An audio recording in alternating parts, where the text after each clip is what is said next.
Randy Harris, and I will be giving you steps on how to wash your dirty vehicle. What you want to do is you want to plug your hose into a water source so you can be able to use it. What you want to do is you want to take soap and pour it inside your bucket. Then take the water hose and use it to fill the bucket up to put your sponge in and wash your car. Take the water hose and wet your car so it helps you get started so you can scrub the car easier. Then go ahead and pour your soap into the bucket. Take your water hose, turn it on, and start to fill your bucket up all the way to the top. Once you fill your bucket up, put your sponge inside the bucket and wait for it to get wet. Then take the hose and spray your car with water. That way it allows the dirt to soak off your car and allows it to be easier to get the mud off your car when you start scrubbing, rather than starting early and it being hard to get the dirt off. And no, I forgot. You want to make sure that all your windows are up. That's the most important thing you want to do. You don't want to get the inside of your car wet. You're not washing the inside of your car, so make sure all windows are up. Typically when I wash my car, I usually like to start from the front and work my way towards the back. It's always important to make sure you don't miss a section of your car. The hard to reach spaces, you want to make sure that every piece of your car is washed and scrubbed. And you will be able to tell whether or not you missed a spot because the dirt will show. So what I typically do is I start from the front and I work my way down to the back. I work my way towards the back. I scrub an up-down pattern, side-to-side pattern as well. I'll start on the headlights. I get those bugs off the front of the bumper, and I want to make sure that when I go towards the back, I want to get the mirrors and the windows, get the top of my roof. If I have a window on my roof, I want to make sure that's clean too, because that's also easy to miss.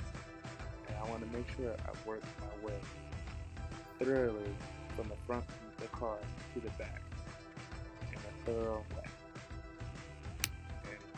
And then once I reach the back of the car, I like to go towards the front of the car and check behind my work to make sure I didn't miss anything. And if I do, I can go back and scrub it and get it clean. And then what I usually do is I turn on the hose and I will wash the soap off the car. And I can look again to make sure I didn't miss it. Because dirt will show if you did miss it. Then after you washed your car off and rinsed it off rather, you want to make sure you get your tires and rims. The tires and rims are the ones that stand out for your car. Clean rims make your car look good and it makes you feel good when you're driving down. You're driving anywhere.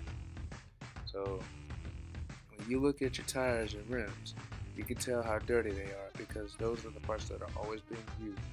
Because when those tires spin, they pick up dirt and dust and they collect inside the crevices of your rims.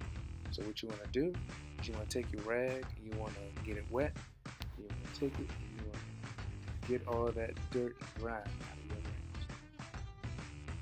And if you have a brush, you can also use that too. It helps get all that hard dust and dirt from your tires that is hard to scrub off with a rag. You want to make sure you spin about 2 to 3 minutes on each tire. You want that tire as clean as possible. Once you're done with all 4 tires, you want to make sure you dry them completely. You don't want to leave them wet because this will cause water spots to stay on your rim, and that would not be a good look. Dry your car.